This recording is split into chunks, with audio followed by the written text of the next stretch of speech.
el presidente me está echando todo el poder del Estado.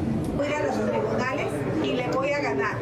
Y va a tener que ser inscrito en la lista de violentadores, o que decir que soy un globo, que me inflan. Decir que soy un títere de hombres es no saber mi historia y no saber de qué estoy hecho. La guerra sucia se ha convertido en su artífice. Hoy él busca destruir a Xóchitl Gálvez porque reconoce en ella a una adversaria potencialmente peligrosa. Por ello, viola la legislación electoral, atacándola de manera misógina y machista. Asistimos a un espectáculo de linchamiento público que lentamente ha transgredido la ley hasta volverse una encarnizada e ilegal persecución política. Utilizan al Estado para tirar a sus adversarios, ¿no? Y esto es pura dictadura. ¿No decía que iba a proteger a las mujeres indígenas? Pues no es cierto, porque Xóchitl es una mujer indígena y no la protege, al contrario, la lastima.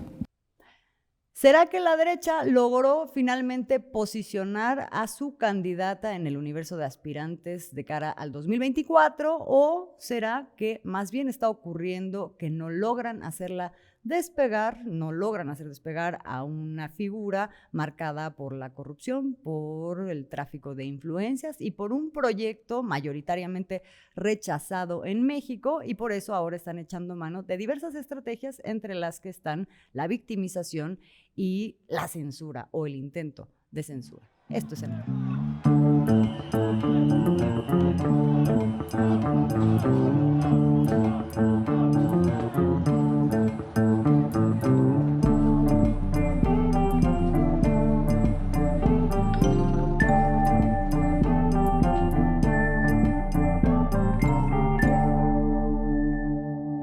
Bienvenidos y bienvenidas a un nuevo episodio de Enredo. Somos Alina Duarte, Óscar Camacho y Azul Alzaga, y vamos a seguir con la agenda que ahorita está sucediendo en nuestro país, en México.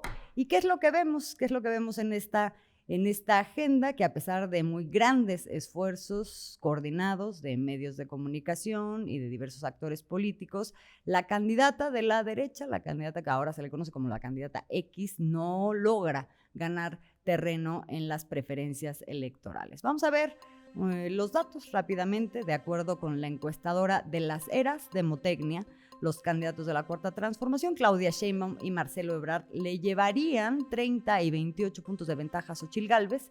Otras encuestas plantean también distancias considerables, como lo refleja el ejercicio de Polls.mx, que al agregar resultados de distintas encuestadoras arroja una distancia de 26% entre la alianza encabezada por Morena y la del Frente Amplio por México, que aquí estamos hablando del PRI, del PAN y del PRD.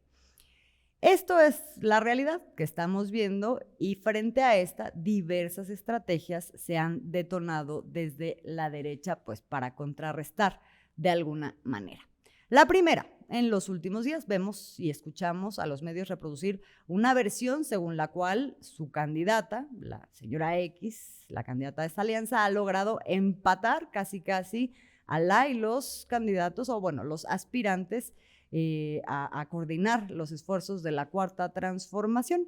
Vamos a ver de qué manera lo están haciendo. La pregunta: si fueran elecciones del presidente de México y esos fueran los candidatos, ¿por quién votaría? Y agregamos ahí prácticamente a todos los candidatos del frente y a todos los candidatos que trae la Cuarta Transformación, como hoy llamados corcholatas. Ahí Claudia Sheinbaum trae 24.6% de preferencia, mientras que Xóchitl Gálvez trae 23.2%, es decir, un 1.4% de diferencia entre una y otra. A Xóchitl Gálvez, que es aspirante del Frente Amplio por México y que además pues, está en primer lugar en las encuestas internas del Frente y en algunas empatada ya prácticamente con quien lidera de parte de Morena, que es Claudia Sheinbaum. Eso pues evidentemente no le gusta al presidente.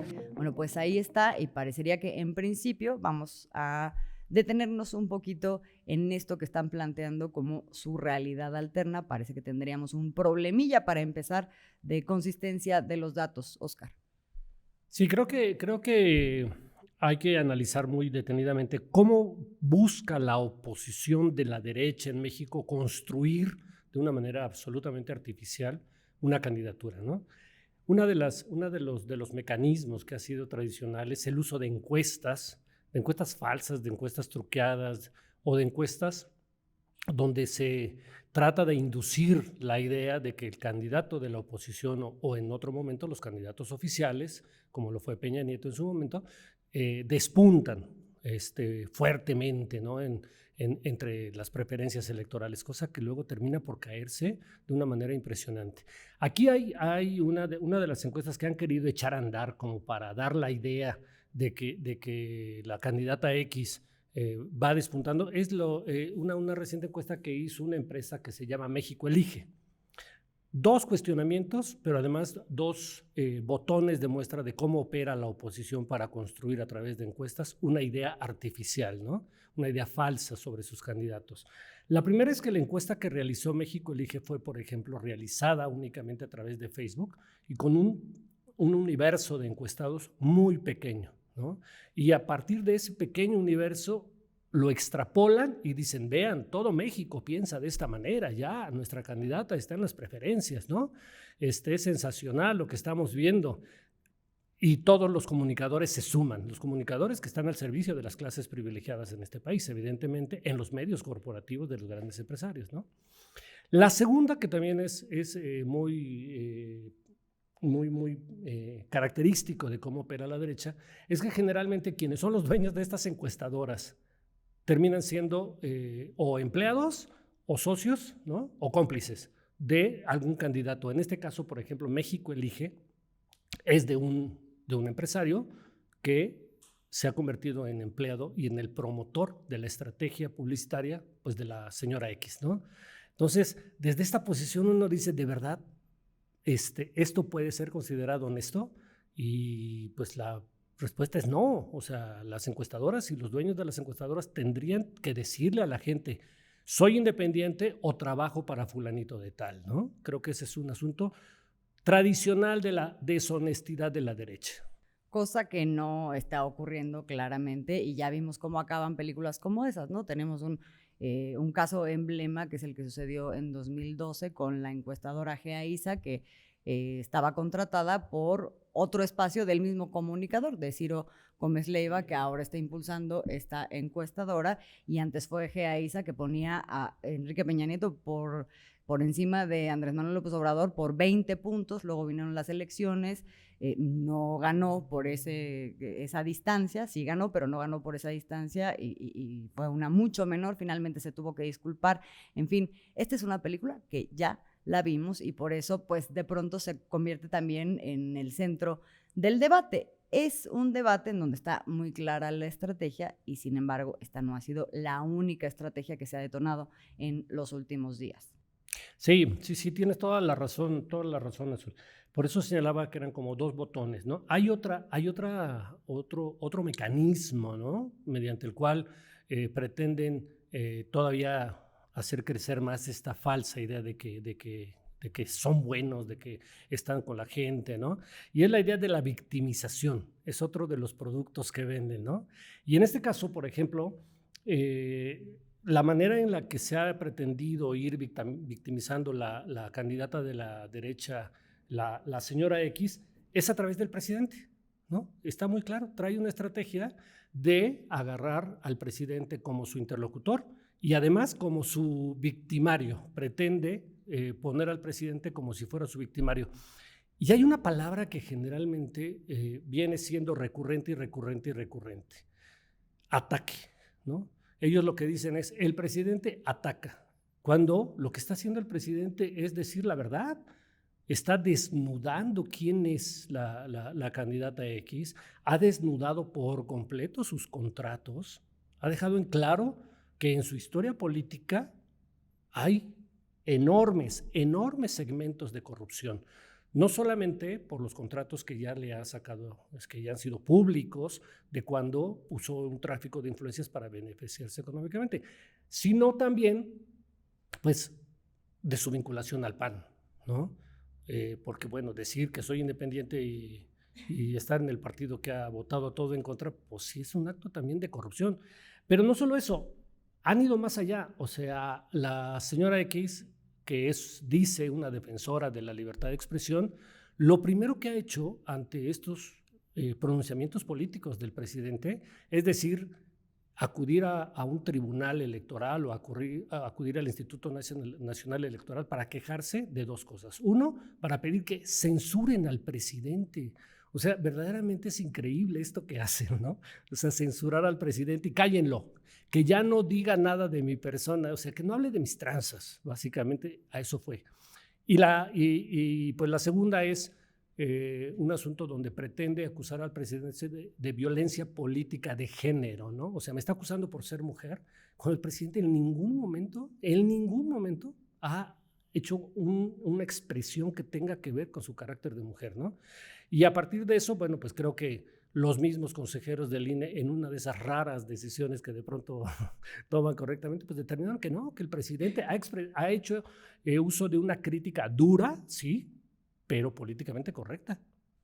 En un caso, ¿no? En otro caso, si se plega, digamos, a esta demanda de la oposición y censuró. Y lo censuró. Y lo censuró al presidente, le dijo ya no puedes hablar de ella, lo cual es verdaderamente increíble, ¿no? De ella ni de ningún aspirante, que además de pronto es contradictorio, ¿no? Porque el INE plantea que porque no estamos en tiempo electoral, pero de repente sí trata a los actores políticos como, ¿no? O sea, como ya candidatos, entonces no se puede hablar de nada político porque se convierte electoral, de pronto todo es electoral ya. Y bueno, logra esa censura, pero efectivamente no la parte en donde intenta clasificar al presidente como un agresor. Un violentador. Sí, nada más una cosita para agregar, y con un trato además diferenciado. Al presidente López Obrador sí lo trata como funcionario público, como servidor público, pero a dos candidatos de la derecha no los trata como servidores públicos, que son Santiago Creel y la candidata X, y no les exige que renuncien a sus cargos. Y con dinero público, porque pues se les paga para legislar, no para hacer campañas, están haciendo campaña, ¿no? Y el INE no les dice nada a ellos. No, porque no son aspirantes, o no sé, o sea, de verdad es muy difícil entender de pronto cuáles son los criterios jurídicos, pero bueno, lo que estamos viendo ahí claramente en una segunda estrategia es no solamente la victimización, sino la judicialización del debate público, en donde a una de las partes se le está censurando. Y, sin embargo, como estábamos viendo en las encuestas, esto no ha tenido del todo éxito, ¿no? Porque sigue una franca distancia entre los aspirantes de la Cuarta Transformación y los de la oposición, y particularmente ella, que es quien encabeza, Xóchitl Gálvez, encabezaría a los aspirantes de la oposición. ¿Por qué, Alina? ¿Por qué no está pegando todo esto? Pues mira, yo creo que ahorita lo que estamos viendo ya es una bola de nieve, ¿no? Que se viene arrastrando desde hace unas semanas. En el momento en que la lanzan, no esperaban que la reacción fuera a sacar al aire tantos contratos, ¿no? Que ella pues los ha minimizado, ha sido el rol de los medios de comunicación corporativos, invisibilizarlos, el no ponerlos a debate, muchos de ellos y siguen ahí saliendo casos, ¿no? De pues uso de tráfico de influencias, mientras ella era, bueno, lo que hoy es alcalde, ¿no? de la Miguel Hidalgo aquí en la Ciudad de México. Van saliendo repetidamente estos contratos, más allá de si son transacciones entre entes privados, que todavía se sigue desmenuzando eso en la palestra pública, no todos son recursos públicos y contratos millonarios de organismos a los cuales ella se ha impedido, ¿no? También que se avance en reformas como el Instituto Nacional de Acceso a la Información. Pero se sigue evidenciando también que hay un proyecto de fondo, ¿no? Al cual aspira representar, y uno de ellos es el tema del acceso a los seguros, mientras la llamada Cuarta Transformación ha impulsado, ¿no? Desde temas laborales, salariales, con muchos retos por delante. Lo cierto es que aquí sale todo este conjunto amalgamado a decir, pues bueno, es que la gente puede pagar un seguro como el mío, ¿no? De 130,000 pesos, que equivale a más o menos $7,600 al mes. Entonces representa todo eso. Incluso pues me gustaría que escucháramos también ahí cómo lo dijo, ¿no? El tema de seguros de gastos médicos creo que lo deben de pagar los empleados. Sí podrías hacer un paquete de funcionarios a un precio muy competitivo. Por ejemplo, mi seguro que yo pago, pues pago como 130,000 pesos mensuales, que por cierto le pagamos siempre. estando fuera del gobierno, porque para mí es muy importante la antigüedad de mi seguro.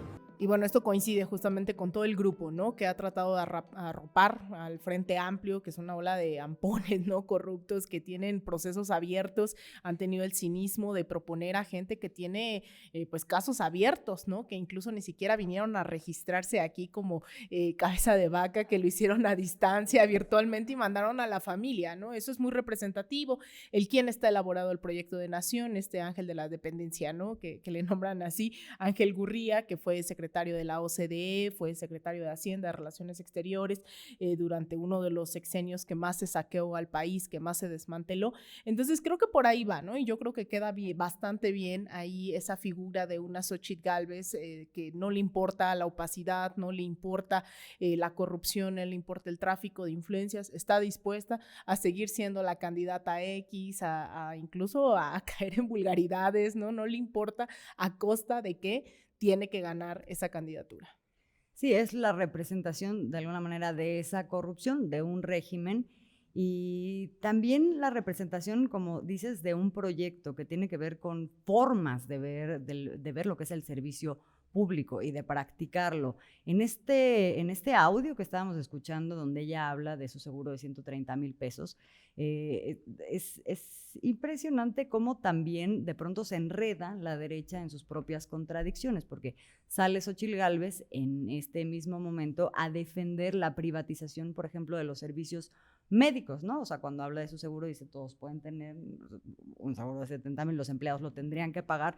Es decir, lo que plantea es echar atrás todo un trabajo que se ha hecho para garantizar los derechos, particularmente aquí el derecho a la salud de la cuna hasta la tumba, ¿no? A través de la privatización, es decir, regresar a ese modelo donde estos derechos están privatizados. Y sin embargo, pues esto llama mucho la atención porque esta declaración se da solamente 2 días después de que tanto el PAN como Xóchitl Gálvez tuvieron que salir a enmendar la plana y hacer un control de daños por la inmensa indignación que causaron declaraciones de su mentor, el expresidente Vicente Fox, que creo que vale la pena que las escuchemos. Ojalá y Xóchitl nos cubra eso, de que los huevones no caben en el gobierno y tampoco en el país. Ya se acabó que estés recibiendo programas sociales. A trabajar, cabrones, como dice Xóchitl. Bueno, ahí tenemos al expresidente Vicente Fox y claro que en ese momento todo el mundo salió a decir el PAN y Xóchitl Gálvez, así de, ¿cómo dices esas cosas en tiempos electorales, no? Y hacen como que en realidad estuvieran protegiendo los derechos y salen a defender los programas sociales que siempre en su trayectoria han estado en contra de ellos, han votado en contra de ellos, en fin, pero en ese momento los defendieron y luego Xóchitl sale y dice esto. Entonces todo el tiempo están en esta contradicción de tal manera que, bueno, pues ahí evidentemente la derecha tiene seguidores, pero si los tiene, deben de estar muy confundidos en este momento. Va a tener que salir nuevamente el vocero de Vicente Fox a decir lo que el presidente quiso decir.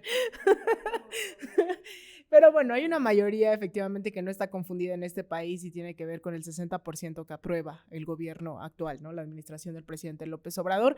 Creo que hay una claridad en ese debate público en donde primero Fox se ostenta diciendo que él creó la pensión de los adultos mayores y luego dice ojalá que acabe con esta bola de no sé qué, ¿no? En esas contradicciones la gente le queda claro que es el proyecto en contra del cual votaron en el año 2018 y lo que hace el Frente Amplio todo el tiempo es reafirmar que ese es su proyecto, ¿no? Y eso a mí me parece maravilloso que tengan cero cuidado en ocultar ese tipo de cosas. A veces los medios se esmeran y creo que así como hablábamos la semana pasada de esta narrativa de que Andrés Manuel está usando toda la fuerza del Estado en contra de Xóchitl Gálvez, la nueva es primero que Andrés Manuel está preparando el terreno para hacer un intento de desafuero a Xóchitl Gálvez, ¿no? Como a él le hicieron en el año 2004 cuando era jefe de gobierno. ¿Cómo es posible, ¿no? Que el presidente repita los ataques ataques y son muy insistentes y muy puntuales, ¿no? En insistir que esa tiene que ser la narrativa. Y la otra es la violencia que puede ocurrir con Xóchitl Gálvez, y han ido escalando, ¿no? Para que la gente que tiene alguna confusión de qué está pasando y de dónde salió Xóchitl, si es hace 2 semanas era una virgen que apareció, recordarán en redes sociales, decían, eres como una virgen que apareciste, Xóchitl. Bueno, de esa virgen ahora está en peligro, ¿no? Hace tan solo unos días, López Dóriga, que es muy importante, ¿no? Uno de los periodistas que representa esa parte de esos medios, le decía, ¿no estás preocupada por tu seguridad? Y ella decía, pues no. Y al siguiente día ya están empezando a decir que corre riesgo. Muy sintomática esta portada de la revista Siempre de Beatriz Pajés, que pues es una de las principales opositoras también a este gobierno. En esta revista Siempre, que de su portada decía, AMLO crea condiciones para un magnicidio, ¿no? Y luego viene también Riva Palacio a decir, no queremos otro Colosio, haciendo alusión pues al asesinato justo de un candidato presidencial, y dice que el presidente Andrés Manuel pues debe tener cuidado en cómo está atacando a Xóchitl Gálvez, porque en este momento, aunque con toda seguridad no es lo que pretende, menos mal, López Obrador está creando las condiciones objetivas para que asesinen a su inesperada adversaria. Y eso pues no solo es ello, vamos a escuchar justo a López Dóriga, a algunos que también han insistido en que esto puede escalar, ¿no? Como parte de una narrativa mediática. Hablamos de violencia. ¿Tú tienes un equipo de seguridad, Xóchitl? No. Pues es un error. Joaquín, no soy millonaria. Yo no vivo en Palacio Nacional, yo no traigo camioneta blindada, yo no traigo escoltas. Uno de los estrategas de seguridad de este país, lo primero que haría sería ponerte un esquema de seguridad, porque, lo voy a decir, este régimen no resistiría que te pasara algo. Creo que para que este proyecto funcione es un elemento esencial tu seguridad. Yo he hablado con ella y le he sugerido ya de plano no solo protegerla legalmente, que lo vamos a hacer y la vamos a acompañar, sino hasta físicamente. ¿Por qué razón? Porque de verdad Palacio Nacional genera violencia, provoca, y puede haber algún ofrecido. Sí. O puede haber algún mandado. Y la gente está preocupada, por ejemplo, por Xóchitl, ¿no? Claro. Que le tengan una camioneta bien blindada, ella no quiere, que por favor la cuiden, le piden a los partidos políticos, porque, pues, como decía Marco Cortés, pues puede haber un ofrecido, puede haber un mandado, y la verdad es que eso, si llegan a pasar estas cosas en las elecciones presidenciales, pues la responsabilidad, en mi opinión, cae sobre López Obrador.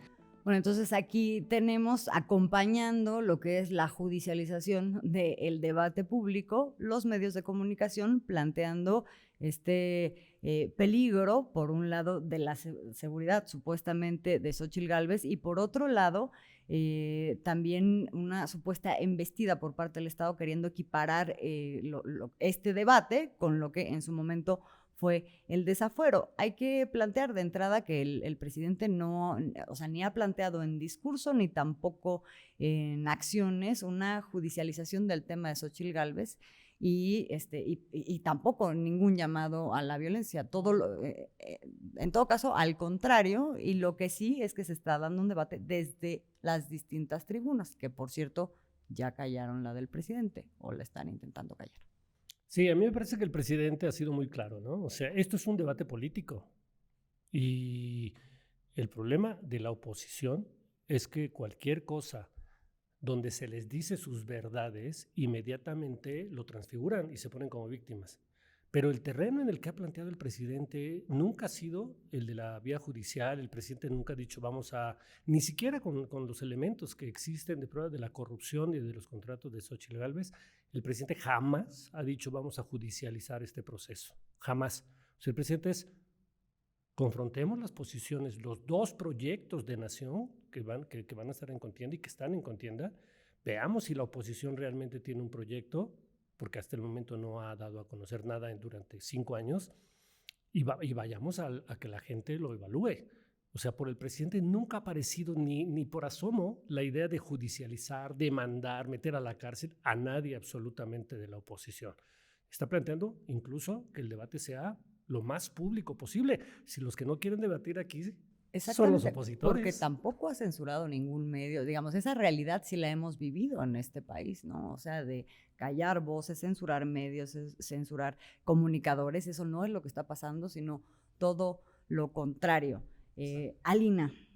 Pues eso, yo creo que será importante rescatar no las opiniones, ¿no? Ni de la opinocracia, ni las propias incluso, ¿no? Yo creo que el debate es público, es masivo y eso es importante, pero también rescatar la propia Constitución que se han empeñado también en desmantelar durante tantas décadas, ¿no? Eso es muy importante, que todavía hay esa Constitución, todavía en el fondo sigue prevaleciendo algunas de las victorias de la Revolución Mexicana, en donde dice, en el artículo 7º, donde dice es inviolable la libertad de difundir opiniones, información e ideas a través de cualquier medio, ¿no? Eso se ha olvidado, eso se usa a contentillo, como decimos en varias de las instituciones. Hemos visto cómo operan también, ya lo hemos hecho el recuento aquí incansablemente sobre el Poder Judicial, los llamados organismos autónomos que han utilizado pues este tipo de expresión, o sea, esto lo olvidan, ¿no? Por completo y de repente vienen a judicializar, contrario a lo que dicen estos grandes opinólogos, de que es desde arriba hacia abajo y de como que la ciudadanía nada más está expectando qué hace el presidente. Lo cierto es que ellos han tomado las medidas para tratar, ¿no?, de no acatar este artículo constitucional. La libertad de expresión, la libertad de difusión, entre otros tantos, yo creo que hay que seguirlo rescatando para el debate. Con esto nos vamos a quedar. Muchas gracias por acompañarnos a este nuevo episodio del Re. Somos Alina Duarte, Oscar Camacho y Azul Alzaga, y lo invitamos a que también nos acompañe en nuestras redes sociales de Raíz Media. Por ahí vamos a andar también, así que acompáñenos también.